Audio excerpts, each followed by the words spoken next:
8 minutos, es tiempo de dar la bienvenida acá en este escenario de la comunicación al ministro de Trabajo, a Luis Arturo Poveda. Señor ministro, desde la matriz de Televicentro le saluda Roberto Álvarez Vandenberg. Espero que tenga un buen día. Iniciamos en materia para conocer cuántos desempleados tenemos ya a esta hora en el Ecuador, señor ministro. Buenos días. Buenos días, Roberto, y gracias por la entrevista. A usted. Al momento tenemos registrados en el Sistema Único de Trabajo 132.125 contratos individuales de trabajo que se han dado por terminados, de los cuales corresponden por despido intempestivo 9.174, por la causal sexta del artículo 169 del Código del Trabajo 12.891, por acuerdo de las partes 73.904 y por otras causas determinadas en el Código del Trabajo. De eso, señor ministro, sector público, ¿cuántos son y cuántos son del privado? Bueno, de estos números que le he dado, los 132.125 corresponden al sector privado, y en cuanto al sector público tenemos aproximadamente 3.000 contratos ocasionales. ¿Cuántas terminaciones de contratos se han justificado en el causal de fuerza mayor o causa fortuito, señor ministro? Bueno, por causa fortuito, de acuerdo al numeral sexto del artículo 169, que es una causa legal para terminar un contrato individual de trabajo, se está verificando justamente a través de los señores inspectores del trabajo a efectos de determinar si efectivamente pues esa causal sexta del 169 del Código del Trabajo se la ha aplicado debidamente, y luego pues se levanta el acta correspondiente. Además de aquello, el inspector de trabajo solicita la documentación para determinar si los empleadores cumplen con sus obligaciones que les corresponden, y si no tienen en su momento la documentación requerida, le otorga un término de 5 días para que la presente. Luego se revisa esta documentación y, de ser el caso que no cumplan con una de las disposiciones determinadas en el artículo 42 del Código del Trabajo, que son las obligaciones que tiene el empleador para con el trabajador, se procede de inmediatamente a hacer un trámite administrativo para imponer la multa correspondiente, puesto que la misión del Ministerio del Trabajo es controlar el fiel cumplimiento de las obligaciones con respecto a los trabajadores. Señor ministro, ¿derechos a qué tiene el trabajador que es desvinculado por estas causales? Bueno, el derecho que tiene el trabajador en el evento de que se lo despida intempestivamente, tiene derecho a que el empleador sea condenado al pago de una indemnización en favor del trabajador, que va de 3 meses hasta 25 meses. Al igual que tiene que pagársele el 25% de la remuneración por cada año de servicio sin límite de tiempo de trabajo. Además, en el evento que se termine la relación laboral por despido intempestivo y el trabajador tenga 20 años y menos de 25 años, tiene además el derecho a la jubilación patronal proporcional. Y en el caso, asimismo, que el trabajador sea una persona con discapacidad, además de todas las indemnizaciones que establece el artículo 188 del Código del Trabajo, tiene que ser condenado también al pago de 18 meses por ser una persona con discapacidad, conforme así lo determina el artículo 51 de la Ley Orgánica de Discapacidad. Y de esos 18 meses tiene que ser el mejor del sueldo percibido durante el tiempo que ha prestado sus servicios lícitos y personales para su empleador. En cuanto al numeral sexto del artículo 169 del Código del Trabajo, por ser una causal legal para terminar un contrato individual de trabajo, no genera esta indemnización, solamente tiene que pagarse los haberes que están pendientes. Nada más, no, inclusive este tipo de terminación de contrato de trabajo no genera ni siquiera la bonificación por desahucio. De ahí que tiene que esta causal ser bien aplicada, toda vez que se habla de caso fortuito o fuerza mayor, que que imposibilite el trabajo. Eso es muy importante tener en cuenta, que imposibilite el trabajo, como ser un terremoto, un incendio, una guerra, una plaga de campo o cualquier otro acontecimiento que no se pudo prever y que previsto no se lo pudo evitar. Entonces, en eso hay que tener mucho cuidado, que el empleador tiene que aplicar para la aplicación de esa causal sexta del artículo 169 del Código del Trabajo. Yendo a eso mismo, señor ministro, hay quejas de eso. ¿Qué acciones está tomando el Ministerio justamente para precautelar y proteger los derechos del trabajador?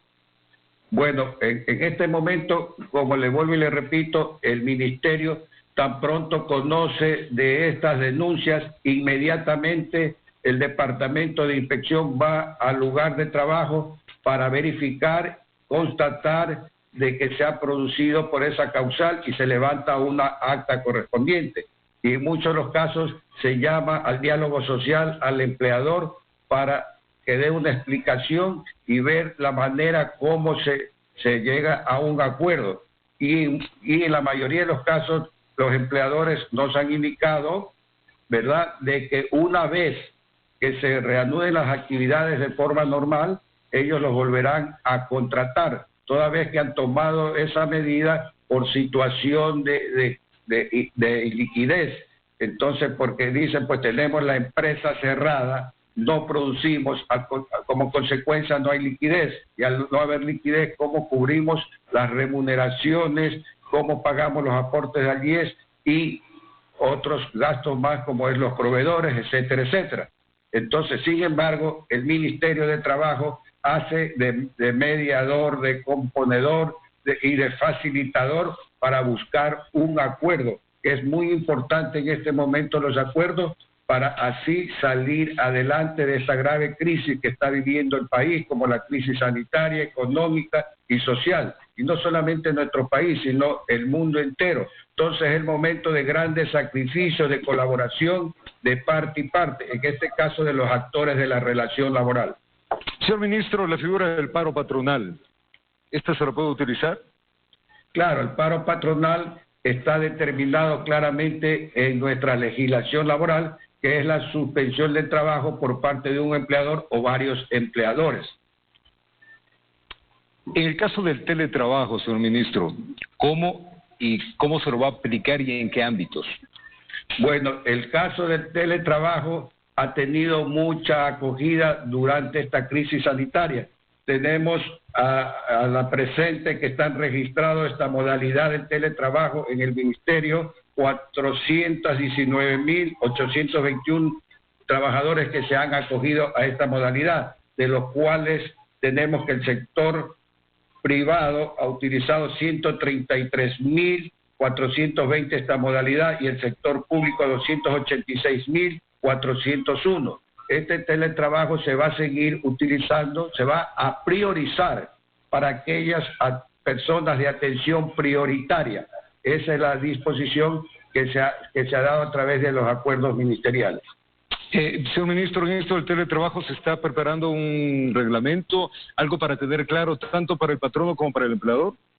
Bueno, el teletrabajo se encuentra incorporada en el proyecto de ley de apoyo humanitario que ha aprobado la Asamblea Nacional. Proyecto de ley de apoyo humanitario que se encuentra en este momento en manos del señor presidente de la República, por así determinar nuestra constitución política de la República, para efectos que le ponga el ejecútese o el veto. Y luego, pues, de ser aprobada esta ley, una vez que ya pase al registro oficial, será ley de la República y como consecuencia, pues, se dictarán los reglamentos correspondientes para la fiel aplicación de la ley. Pero ya se está trabajando en esto, justamente usted habló de grandes... Se está trabajando en eso exactamente porque el señor presidente está dentro del plazo que le determina la norma constitucional. Señor ministro, hablando de eso, el gobierno ha indicado en proyección que hasta finales de año se perderían 500.000 empleos, una cosa sumamente grave. ¿Qué está haciendo su cartera de Estado para evitar esto?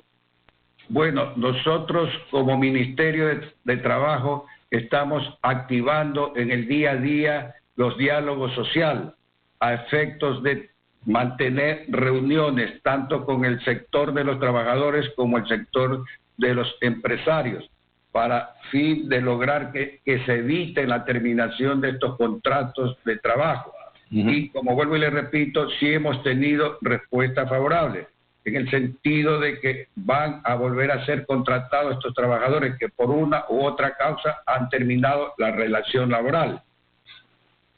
Pero en ese tiempo, ¿qué van a hacer los trabajadores, señor ministro? Porque hablamos que una reactivación no se va a dar en un mes, será una activación quizás, en mejor de los casos, 6 meses.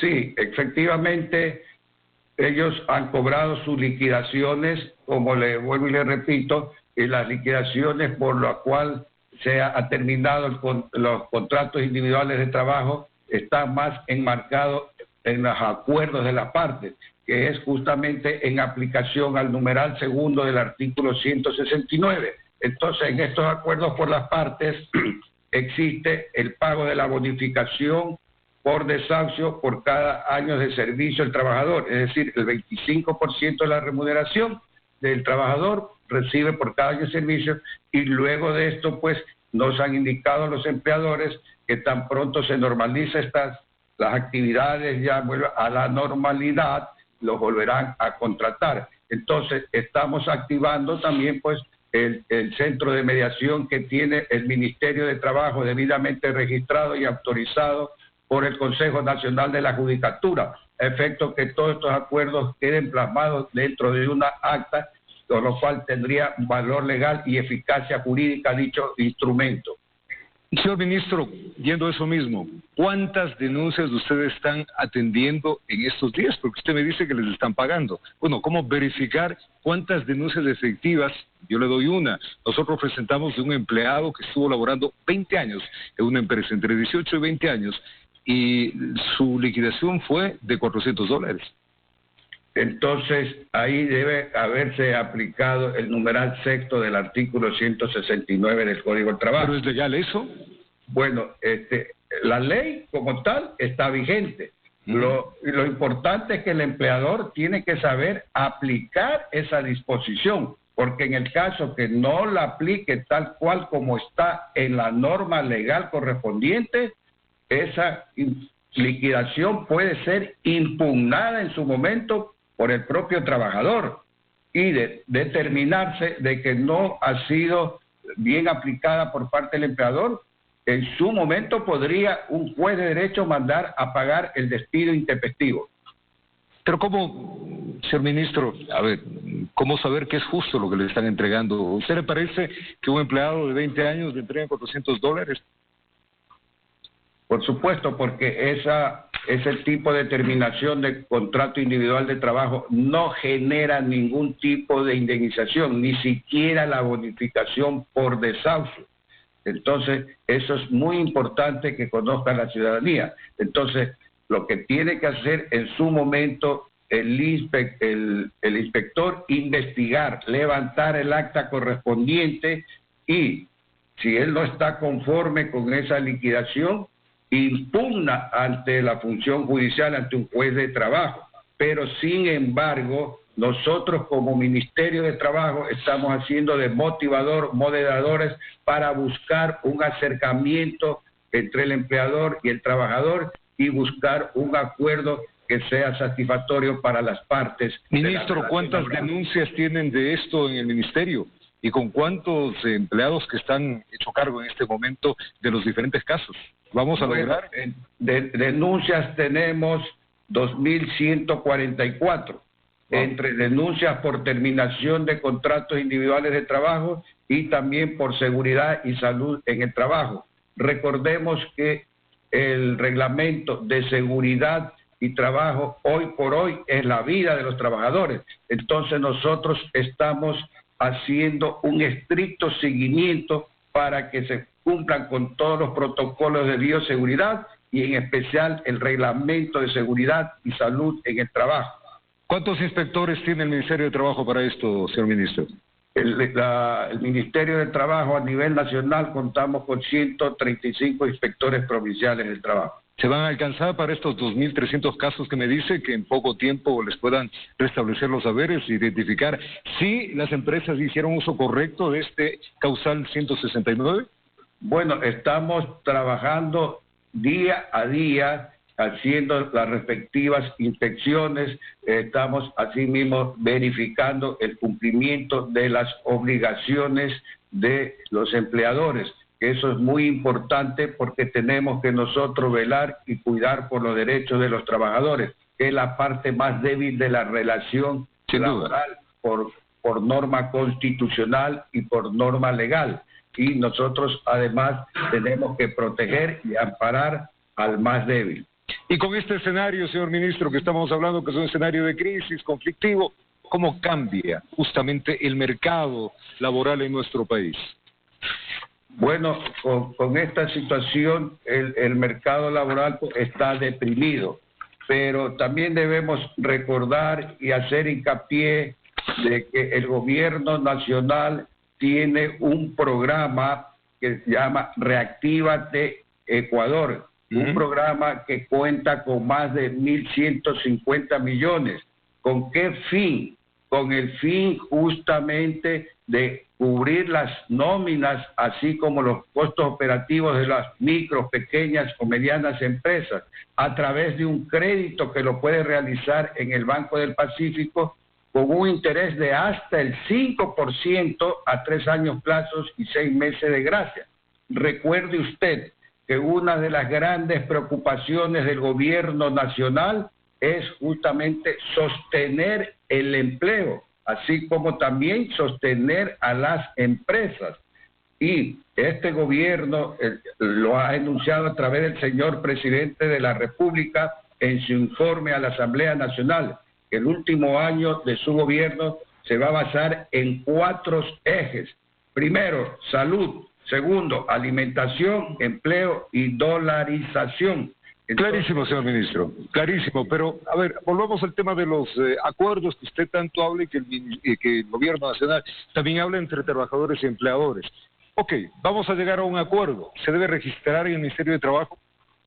Sí, los acuerdos que llegan, que se suscriben entre trabajador y empleador, por supuesto que tienen que ser conocidos por el Ministerio del Trabajo, a fin de verificar el fiel cumplimiento de la ley.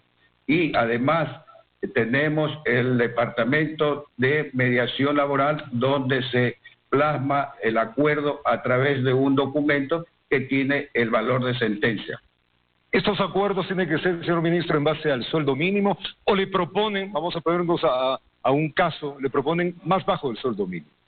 Bueno, no se puede violentar la remuneración de los trabajadores, toda vez que la remuneración de un trabajador es intangible e irrenunciable. Cualquier acuerdo que se realice con el trabajador se lo debe realizar en base a su última remuneración percibida y bajo ningún concepto se puede aceptar ni el ministerio prestarse a que se le rebaje una remuneración al trabajador, porque eso sería violentar una norma constitucional y una norma legal. Pero vamos a tomar el caso de una empleada doméstica. ¿Qué sucede con ellos? Bueno, las empleadas domésticas tienen el mismo tratamiento de un trabajador en general. Recuerda que las empleadas domésticas tienen el salario básico unificado, igual que un mismo trabajador en general, $400 mensuales, más 13ª remuneración, 14ª remuneración, fondos de reserva, vacaciones, afiliación al Instituto Ecuatoriano de Seguridad Social. ¿Pero si le reducen el tiempo del horario de la jornada? Bueno, si hay la reducción de la jornada laboral, es en estricta aplicación a una norma que está vigente en el Código del Trabajo, como es el artículo 47.1, donde se puede reducir la jornada hasta 2 horas diarias, es decir, que en vez de laborar 8 horas, laboraría 6 horas diarias y 30 horas a la semana. Y como consecuencia se le reduce también su remuneración, pero en cambio no así las aportaciones al Instituto Ecuatoriano de Seguridad Social, que tiene que hacerse con la remuneración completa de las 8 horas diarias. Entonces, en esta situación de emergencia, porque es una situación de emergencia que se utiliza este tipo de reducción, que tiene una duración de hasta 6 meses, pero tiene que ser de mutuo acuerdo entre trabajador y empleador, ¿verdad? Si no hay acuerdo, no puede haber reducción de la jornada. Entonces, estando en una emergencia como la que vive actualmente nuestro país, es el momento de llegar a grandes acuerdos. ¿Con qué fin? Con el fin de preservar la fuente de trabajo. Indiscutiblemente que al reducirse la jornada, el trabajador va a reducir su remuneración en 16.66%, pero es preferible ante esta situación hacer un gran esfuerzo, un gran sacrificio con el fin de que se mantenga la fuente de trabajo y así mismo se mantenga la seguridad social y demás beneficios sociales que Ministro, pero si hay un trabajador que le dice yo no acepto, ¿qué pasa ahí? Bueno, si no acepta, pues lógicamente ahí tendría que ya tomar una medida el empleador. Eso ya le corresponde al empleador qué acción toma en el evento que el trabajador no acepta ese acuerdo. Pero el empleador lo puede hacer, es una alternativa.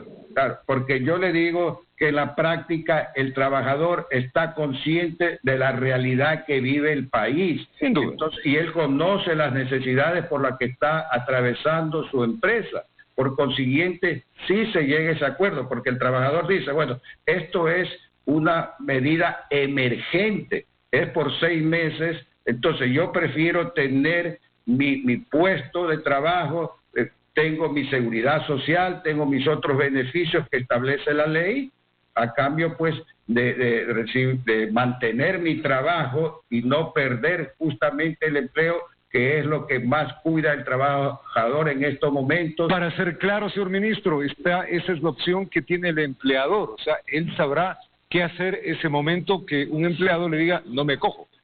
Claro, exactamente, ya es decisión única y exclusivamente del empleador. Ahí nosotros no intervenimos. Nosotros intervenimos en función de ¿qué? En función de que haya un acuerdo entre las partes de la relación laboral y ese acuerdo de reducción de jornada tiene que ser ingresada al sistema único de trabajo.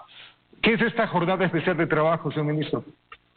La jornada, tenemos la jornada especial emergente que fuera aprobada por la Asamblea Nacional en el proyecto de ley de ayuda humanitaria. ¿Cómo es y cómo se lo aplica? Y exclusivamente para la administración pública. Este contrato especial de emergente que todavía no está vigente, como usted lo sabe, mientras no se lo ponga el ejecútese y pase al registro oficial. Tiene una duración de 2 años y renovable por 2 años más. ¿Y para qué se utiliza este contrato especial emergente o para qué se lo utilizará a futuro? Para sostener la producción, ampliaciones o extensiones del negocio, nuevas inversiones. Y esta jornada ordinaria será parcial o completa, con un mínimo de 20 y un máximo de 20 horas semanales, distribuidas en un máximo de 6 días a la semana, sin que supere las 8 horas diarias. Y su remuneración y beneficios serán en proporción a la jornada pactada. También debemos indicar que tenemos en este proyecto de ley de ayuda humanitaria la reducción emergente de la jornada de trabajo, que es por caso de fuerza mayor o caso fortuito, que tiene que estar debidamente justificado para que el empleador pueda reducir la jornada ordinaria de trabajo hasta un máximo del 50%.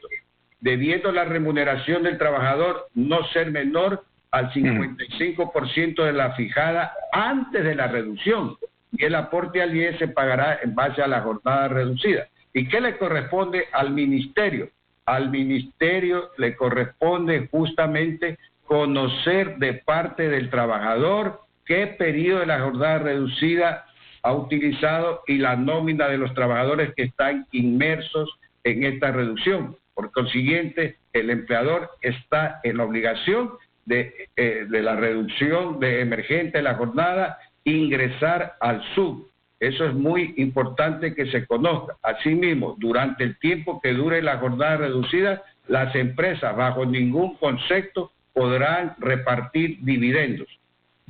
Señor ministro, agradecerle muchísimo, desearle un buen día para usted y un buen fin de semana. Gracias por estar acá en nuestra señal y contarnos todas estas inquietudes que teníamos. Que la pase bien, señor ministro. Gracias a usted, Roberto, por la invitación y siempre a las órdenes. Lo propio, señor ministro. Luis Arturo Poveda, el ministro de Trabajo, estuvo aquí en nuestra señal. Es tiempo de una pausa, nosotros ya venimos.